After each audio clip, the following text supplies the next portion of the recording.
Good morning, a nice sunny Saturday morning after all the rain. So what I'm going to show you this morning, it's only a short video, is just how the new UVC amalgam bulb has gone on. So let's have a look. I've stopped the water because I'm about to clean the filters,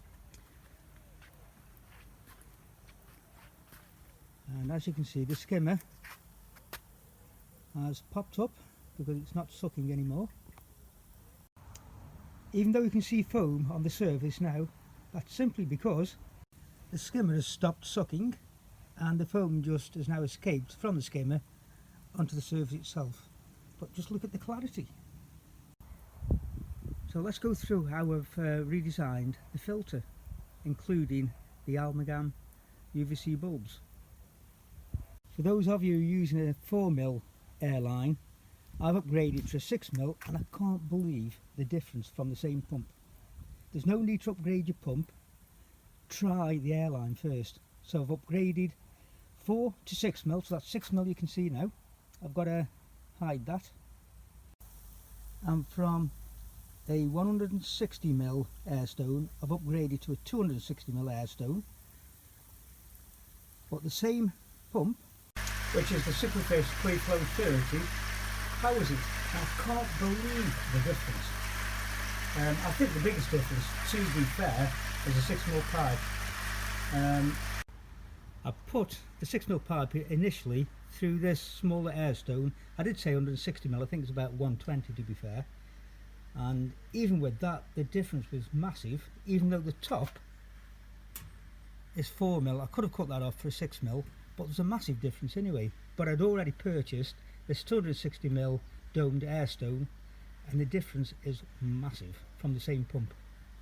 The 260mm airstone cost me, I think it was £32, including delivery off Aqua Cadabra, I think, on eBay. I've used them quite a few times, and they're a very good value company. Before we get back to the filters, I'd just like to review a fly catcher. And that's it, the little yellow flycatcher trap at the top of the filter there. The filters suffer from the gnats laying their eggs in the top of the water. So I'd had enough of it. I have to clean the little larvae out every single week, and it's a pain. So I thought, right, I'll buy a fly trap. And I saw this down the local garden centre. It cost around about £10 or £11, and is it any good? It undoubtedly works.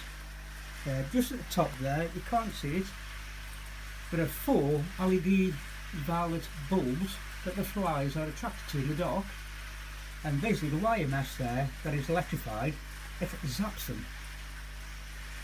So that's a good point. It absolutely does work.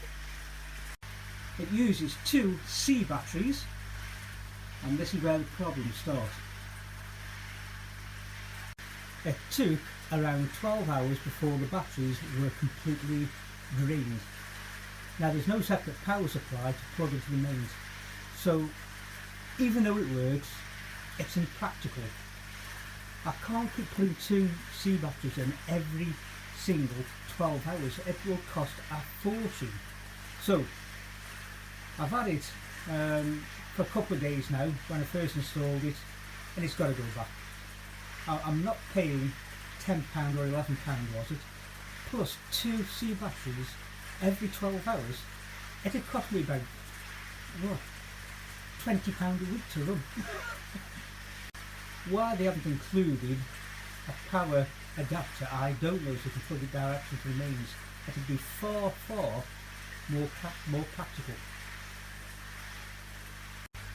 So should you buy one? Well, if you're incredibly rich and don't mind the practicality of changing 2 batteries every 12 hours, carry on. But in my point of view is a complete waste of money. And it's very rare to say that about any product that I buy. But in this case, I'm sorry guys, the buzz, that's what the contraption's called, as it stands, is a waste of time simply because of the battery consumption. Don't buy one.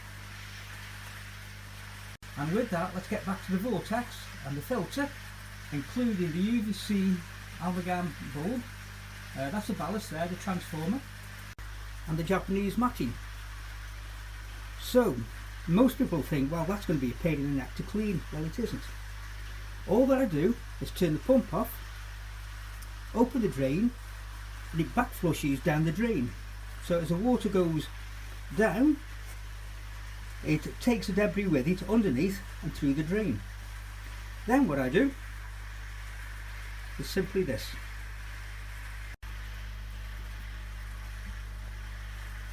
Remove the amalgam bulb,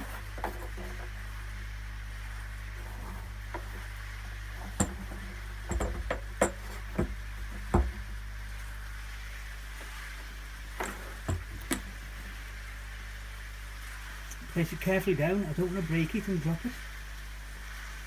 I've got an old power washer that was stored away here, so I simply connect the hose, turn it on and clean. There we go.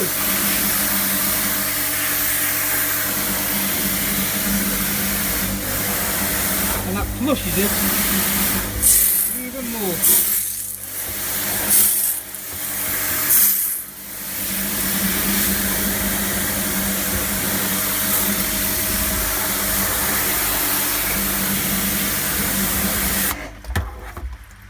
As well as cleaning the Japanese matting with the spray gun, I also give the barrels a good flush.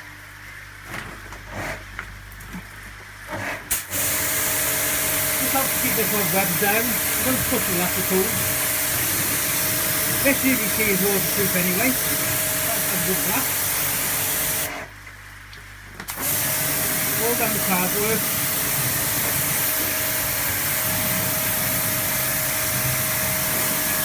Just helps to keep everything spick and span.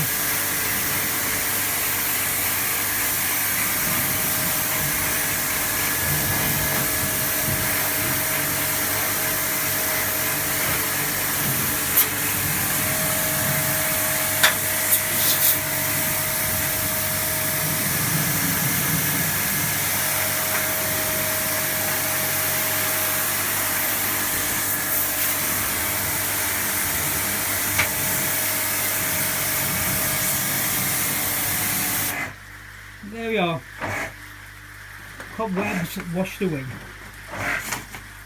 And before I go, I'd just like to show you one little addition I've put in by the waterfall.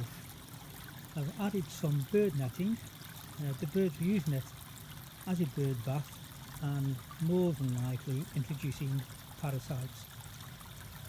And with all the problems I had just a few weeks ago with green water, any more fertiliser with the bird poo I just didn't want, so reluctantly I've put it on there, but it's not too bad, and it has stopped certainly the pigeons and the blackbirds from using it as their own personal little bathing pool. So that's it today with the filter, and at last I've got a crystal clear pond.